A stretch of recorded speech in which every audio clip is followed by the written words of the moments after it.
Is it possible to gain extra marks simply by understanding the structure of the OET Speaking Roleplay card? And did you know there are often hidden tasks in the Roleplay card that, if you know just where to look, will gain you extra marks? And then there's questions like, what if I don't complete all of the tasks? Is it an automatic fail? Well, we're going to cover all this and more in today's video, maxing out your OET Speaking test score by understanding the Roleplay card structure.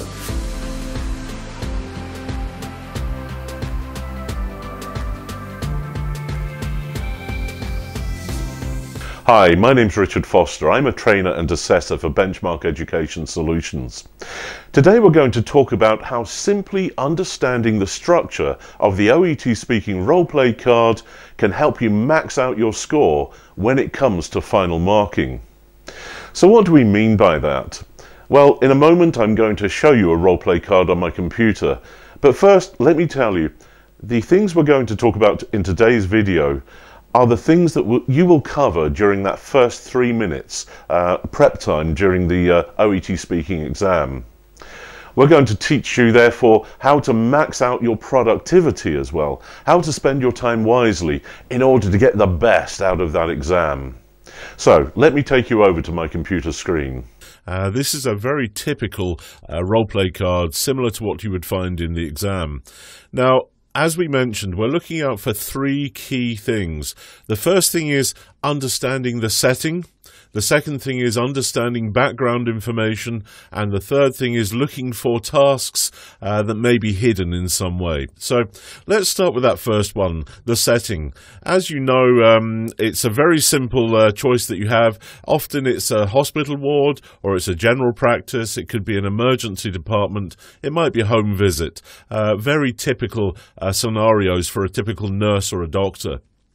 So the first thing is the setting. Now, it's very easy to look at that and think, well, that's all I need to know. It's a city centre general practice. However, bear in mind that the exam requires you to demonstrate skills in your greetings, also your introductions. So the setting will influence things like, do you know the patient? Have you ever met them before? Do you know anything about their problem, etc.? So let me give you an example.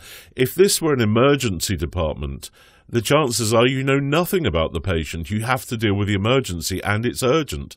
However, if this were a hospital ward, for example, you might find that you have access to their chart. You may have done a handover from the previous shift from the night before.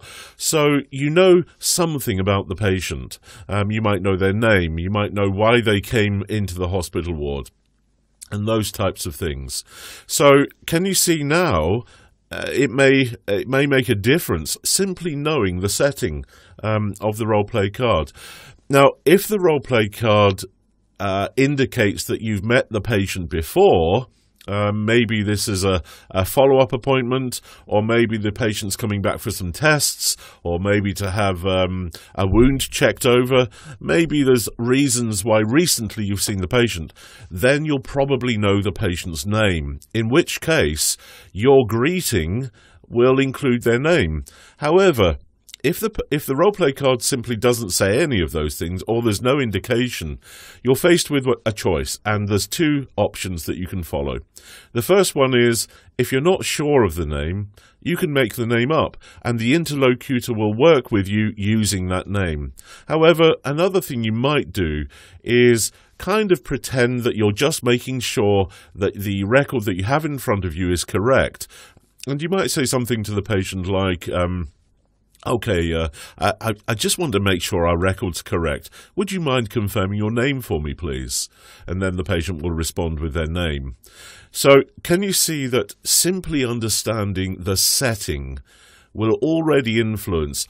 Do you know the patient? Do you know their name? Do you know anything about them that will prompt the different ways that you might greet them, the way you might introduce yourself, and the way you might open the conversation with the patient?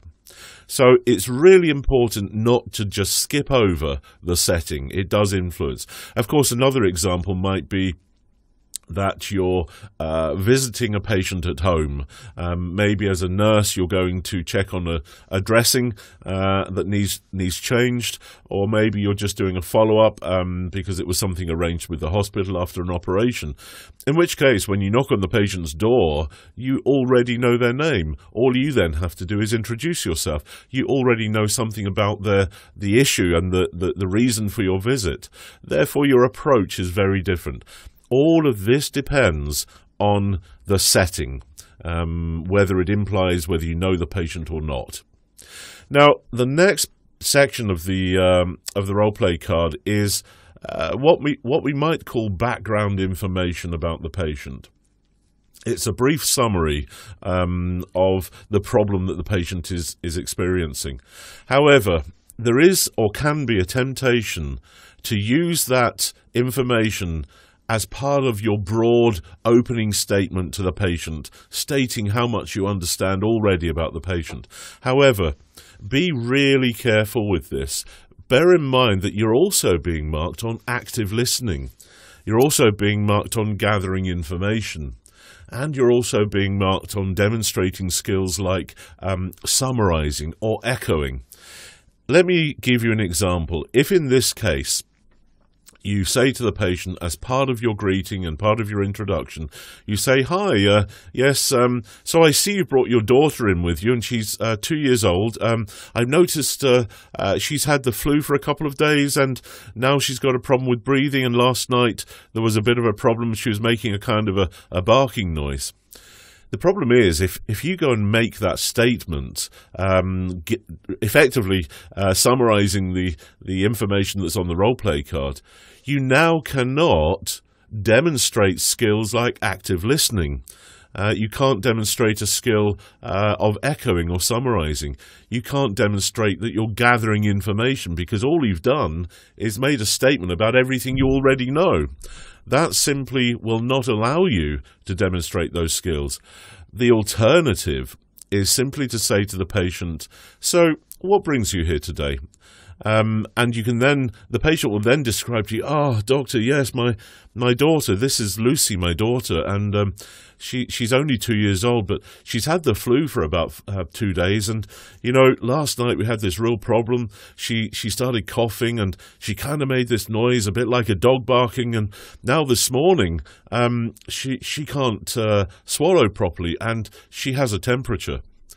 Now you have an opportunity to demonstrate the skill of prove to the examiner that you've been actively listening.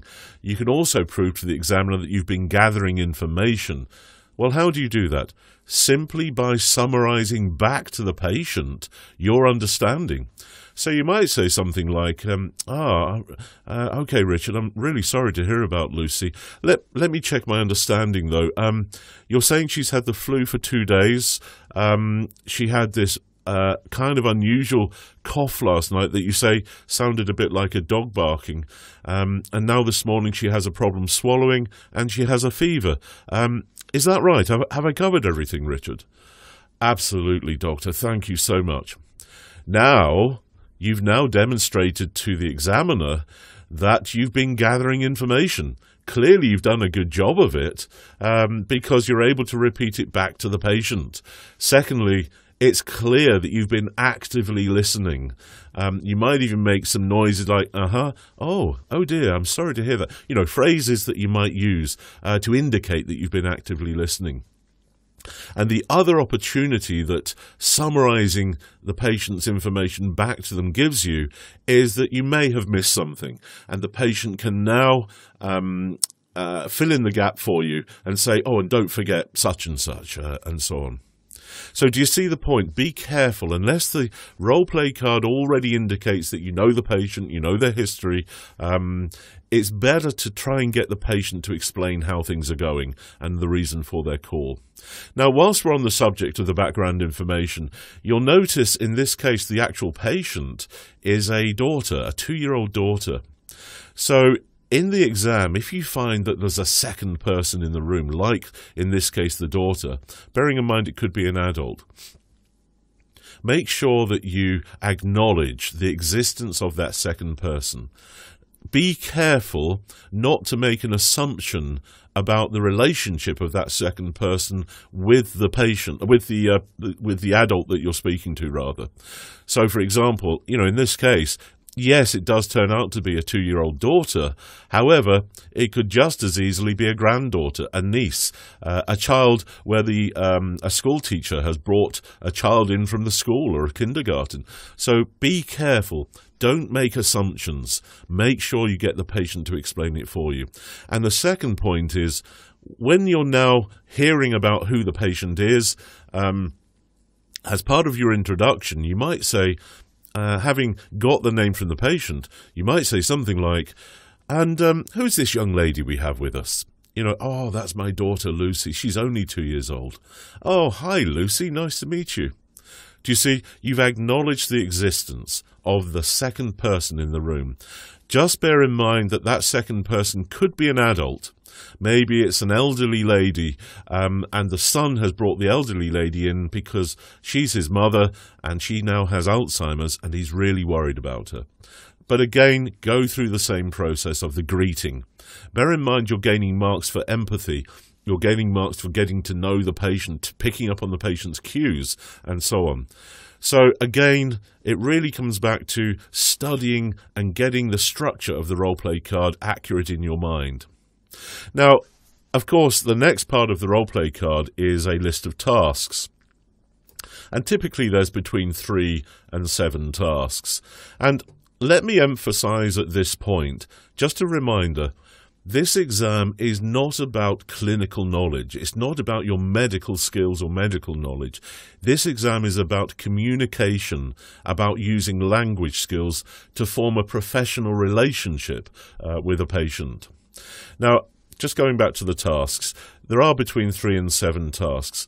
Now, we mentioned in the introduction that there might be hidden tasks. Now, often this is the case. Let me first refer you back to the background information.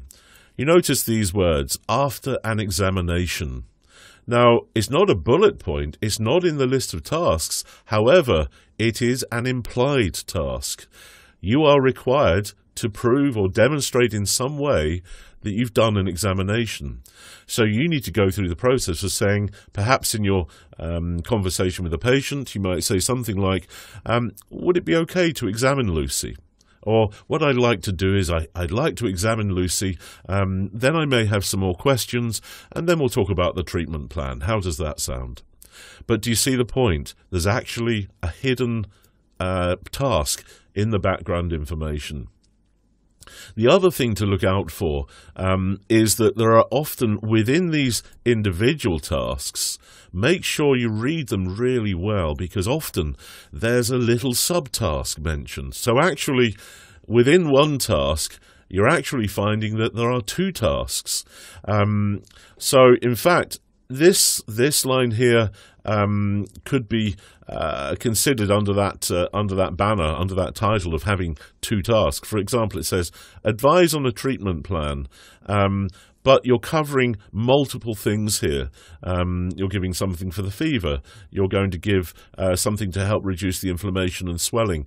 Don't miss out on multiple issues within one task. Sometimes it's more specific. It will actually suggest a very clearly identified second task, but it will still be under one bullet point.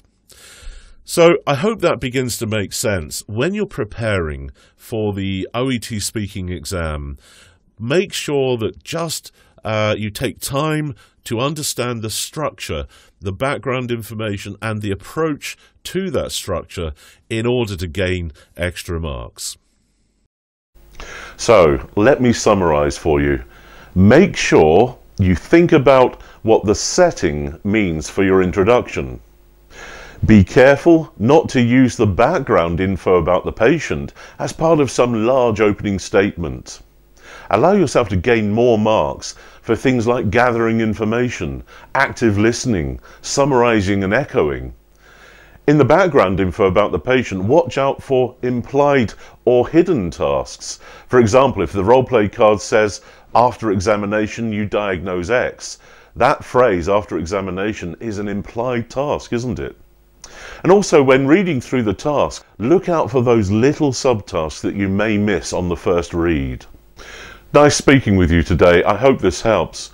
We're really trying to give you as much help as we can to help you through the OET speaking exam. But there's nothing quite like having a one-to-one. As you know, Benchmark Education Solutions offer one-to-one training. I can take you through a mock test under real exam conditions. Plus, you'll have the benefit of me being able to give you feedback, tailor-made and personalized just for you, to really give you the areas that you may need to focus on. In fact, check out the link either on the screen here or below in the notes. As I said, my name is Richard Foster. Next time we'll be speaking about why using the correct greeting and introduction is so important, and how to know which to use, which greeting to use, and things like, how do I know what name to use? Do I even know the name? And then how to conclude the conversation. We're adding videos regularly and frequently, so make sure you hit the like button, as that helps us provide these videos for free. And also make sure you hit the subscribe button and the notification bell. This is particularly important so that you get to know immediately we're releasing another video. So as I said, really nice speaking with you. I'll see you next time. Bye.